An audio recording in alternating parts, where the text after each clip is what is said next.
The digital law company is warning parents to be vigilant over the fast-growing video app TikTok. The networking site built by Chinese company ByteDance is being exploited by sexual predators. Users tend to post videos of themselves from lip-syncing to magic tricks. With 1.5 billion downloads globally, the app has become one of the most popular, especially among the adolescents. Right now, we're going to be speaking to Sarah Hoffman, who's the director of the digital law company, and she joins us via Skype. Good evening, Sarah, and welcome to The Full View. Let's start off here by explaining exactly what TikTok is. Good evening, Aldrin, and thank you so much for having me on the show. So TikTok, there's been a lot of talk and a lot of nervous parents, particularly about TikTok. TikTok is a music sharing app. It allows people to create their own sort of lip sync videos to popular music. It was previously known as Musical.ly and is now known as TikTok. And it's the popularity, the rise in popularity of the app has been absolutely meteoric. I believe that it was the second most downloaded app in the App Store and in the Google Play Store in 2019. Mm-hmm. And what exactly is it that the users of this app would be posting? Because then there's the concerns around the comments that will get onto the app. So users post short music videos, usually lip-synced and choreographed to existing songs, mostly popular songs.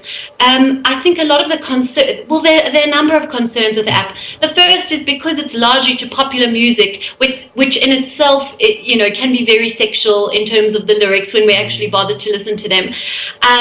We find that a lot of the users of TikTok and the user base is, it's got huge popularity amongst teens and tweens. When we go and speak at schools, and specifically at primary schools and grade 8s and high schools, every single one of them is using TikTok. So it's very, very popular amongst a younger age group, teens and preteens, and particularly amongst young girls. So there's a great deal of concern around young teenagers or tweens posting, being in videos that are sexually suggestive, perhaps have inappropriate wording. That's the first concern. The second concern, which you mentioned earlier, is it is absolutely a breeding ground for predators.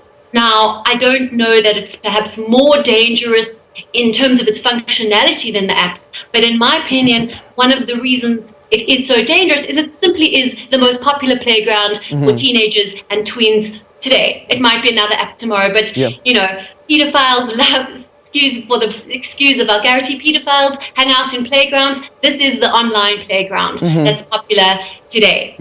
And I see that in the UK this has been raised as a concern as well, with MPs being briefed around the security features around TikTok, but the major concern being that although TikTok would remove some of these sexually suggestive languages and comments on some of these videos, is that the people who make these comments, they are not suspended.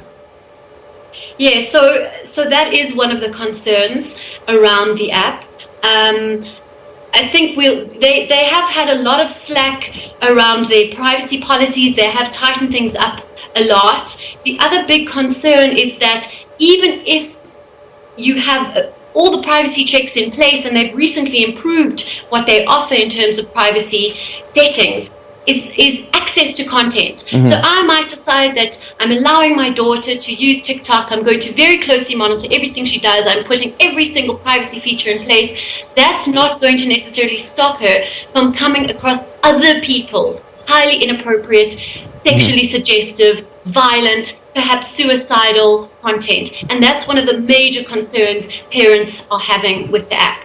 And when we speak about the laws here in South Africa, what do the laws say when it comes to apps of this nature? Well, I think, Aldrin, one of the biggest misconceptions people have around social media in general is that there are either no rules and laws that apply because it's new and the apps are new and the laws haven't developed, or perhaps people are subject to a more lenient set of rules and laws. And I think the biggest misconception that we really do need to drill into everybody's heads is that every single rule and law that applies to you because you are a citizen of South Africa in your offline life, in your real life, applies online. So if something is the creation of child pornography offline or not on TikTok, it's still if it fulfills the criteria, which are very broad in terms of a law, it would still be creation of child pornography online. If something is defamatory, ruining someone's reputation offline, in print media, it would be defamatory online, and so forth. So, you know, while the rules and laws are developing to recognize crimes that are unique to social media, we still have existing rules and laws that are applicable. For example, the Protection from Harassment Act allows people to obtain a protection order against anyone who is causing any kind of mental, emotional, psychological, or financial harm, or the belief that harm can be caused. That is an absolutely applicable act to anyone who might be the victim of online harassment, regardless of what platform it is, whether it's on Facebook or Instagram or TikTok. So we do have rules and laws that are in place, and I think we all need to make ourselves aware of which these rules and laws are, and the fact that when you're online, when you're behind a screen, we don't have some kind of immunity. Sarah, just quickly in conclusion, what would you tell a parent watching this interview right now? What is it that they should be looking out for? And of course, we know when you deal with adolescents, there's this issue around respect my space, respect my privacy as well. Absolutely, and you know, that's a question we get so often, Aldrin. Probably at the end of every single talk we give at the Digital Law Company, and we speak to a lot of schools and a lot of parents almost every day. So I think the first and most important thing that parents need to do, and this applies to all social media apps, is to educate yourselves. Learn all about the app. You need to, I'm not saying you need to create TikTok videos yourselves, but you need to understand where your kids are hanging out.